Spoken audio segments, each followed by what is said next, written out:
idol. Pinoy Heavy Haul pagbabalik.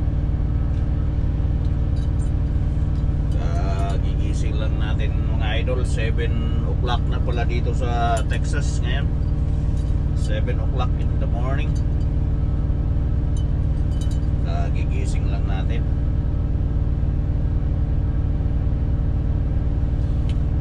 Wala pang balita kung makapag-load kami ngayon o kung may resibo na o kung may paperwork na ba sa pier. Kasi baka na diskarga na yung ating pangarga. Pang 3 days na natin ngayon mga idol na standby. Tututbrush muna tayo. Tututbrush tayo mga idol.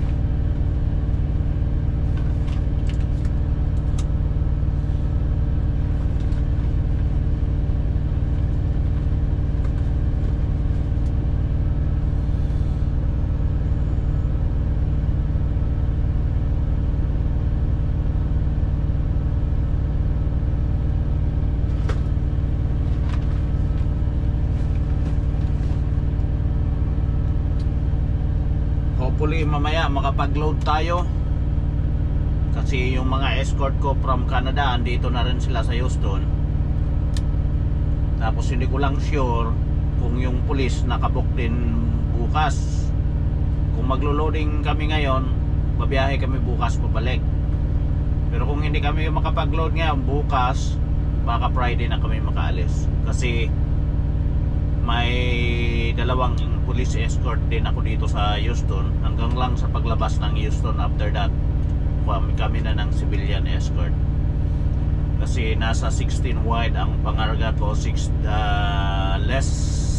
mababa sa 16 high ang taas. Kasi gamit ko mini deck. Kaya ganon. We'll see kung ano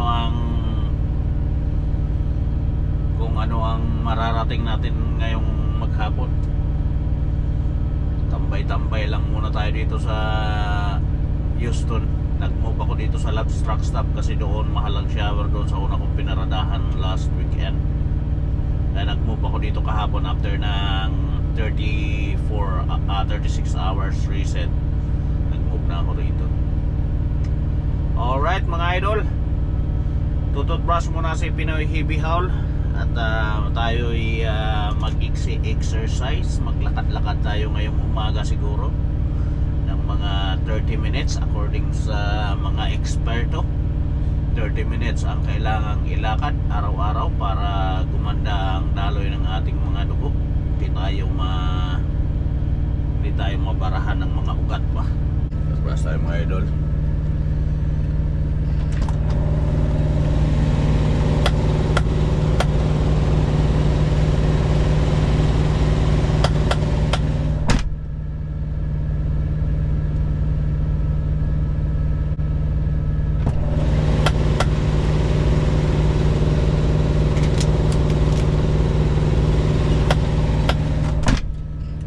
What's up?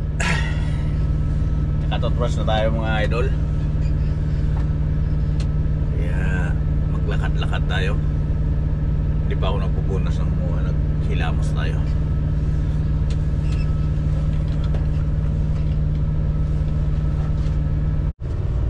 Hey guys, magandang gabi guys. Update lang tayo mga kaibigan. Maglo-load na nga pala tayo mga kaibigan bukas. Mag-shoutout pala muna tayo kasi merong mga nagpapa-shoutout sa atin na hindi pa natin na-shoutout. Shoutout sa kay Donald J. Kiakin dyan sa Nova Scotia, sa ating kaibigan sa Atlantic. And shoutout na rin sa ating kaibigan dyan sa Labrador City, sa kay ate na nagtatrabaho siya sa Walmart. At shoutout sa iyong asawa ate, laging nanonood sa atin.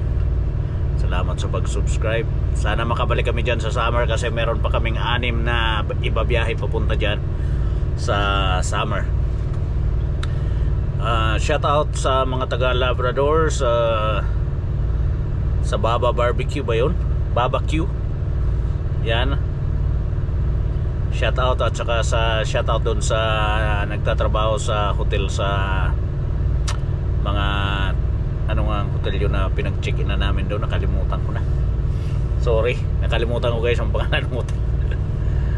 Pero sa Labrador City guys, nag-shout out kami doon. Nag-hotel kami doon. Shout out sa mga taga Shell sa Labrador City. Sa inyong lahat yan guys, sa Kaidong na nagtatrabaho dyan sa Shell sa Labrador City, at saka doon sa kay Mar na taga Liliwan, Cebu na andyan din sa Shell. Yep, shout out sa iyo kaibigan. And shout out sa buhay ni Jepoy. Shout out sa kay Jack Colo.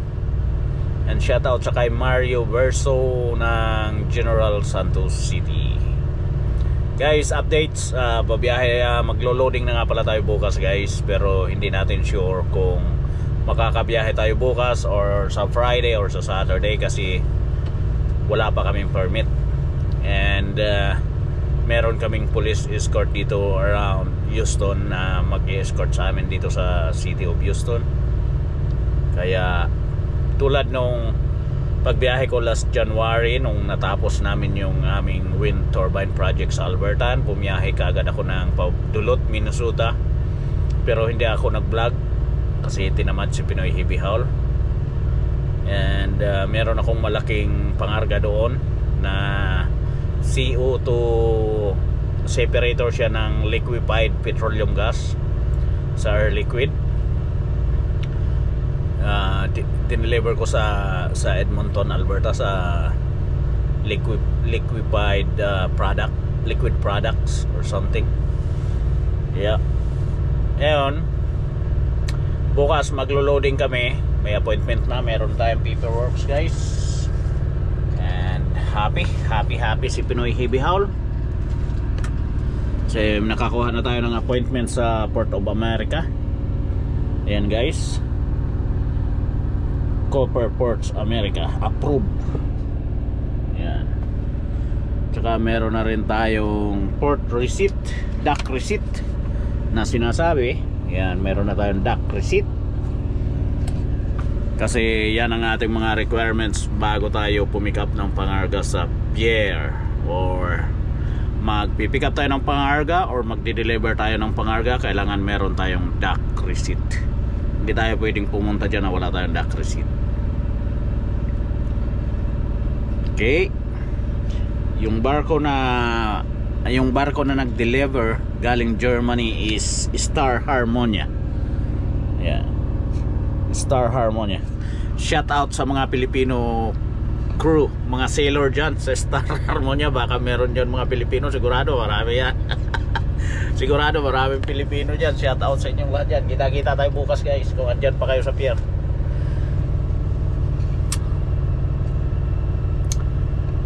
Yan, tapos magbubuk tayo ng hotel, ng police natin, ng police escort dito sa City of Houston tomorrow siguro, baka i-book nila. Kasi yung mga escort ko guys na galing Canada dito na, nasa hotel sila ngayon. Hindi naman kasi ako nag-bothered sa kanila pagka kasi babahinga na rin yung mga yan tulad din natin yan sila, nagda-drive pagod. Kaya ayaw kong disturbuhin para kung saan ina-invite sometimes. Kaya ayaw ko. Pero pagka along the way na kami, na magkasama na kami maghapon yan, ini-invite ko sila na mag-dinner. Pakain natin. Pampalubag loob ba? Malapit lang distansya natin guys dito. Nasa exit 24 tayo ng 610. Mag-i-exit tayo sa 29. So 5 miles lang ang layo dito guys sa atin ng pier.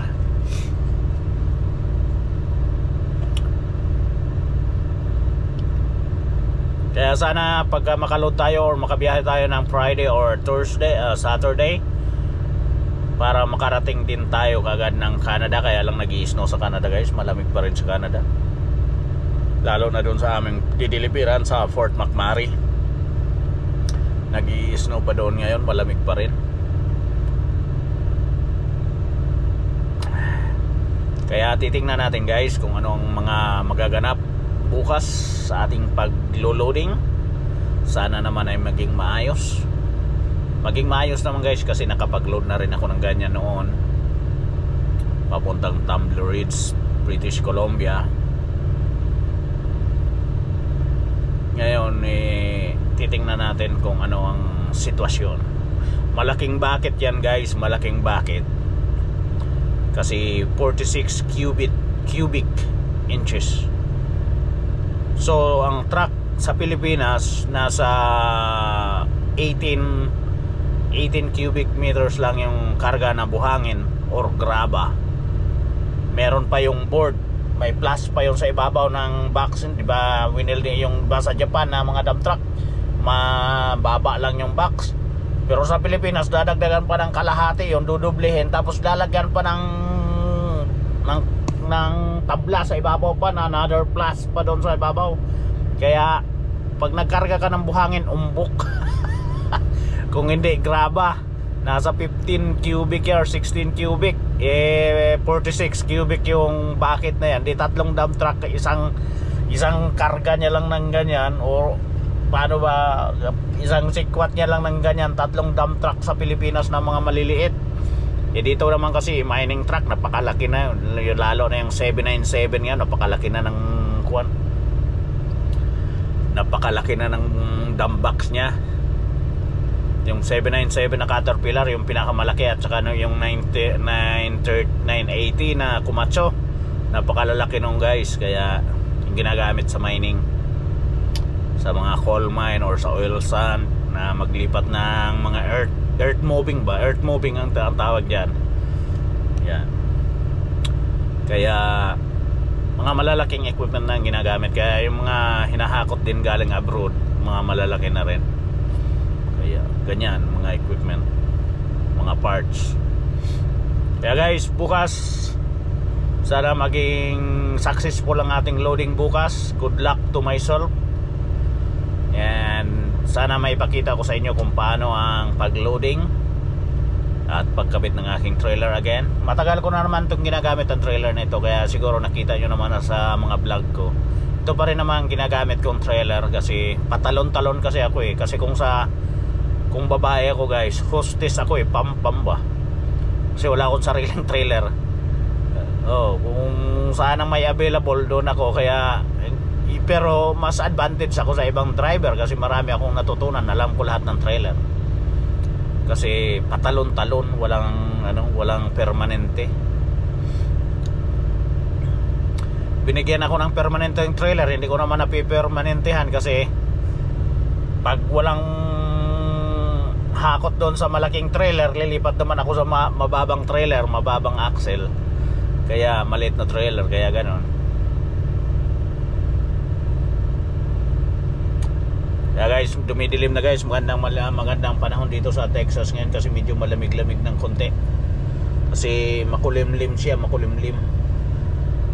Kaya ganun. Okay guys, hanggang dito na lang, at magandang umaga dyan sa Pilipinas sa inyo, sa mga aking subscribers. And magandang gabi sa Canada. Good night sa Amerika. God bless sa inyong lahat.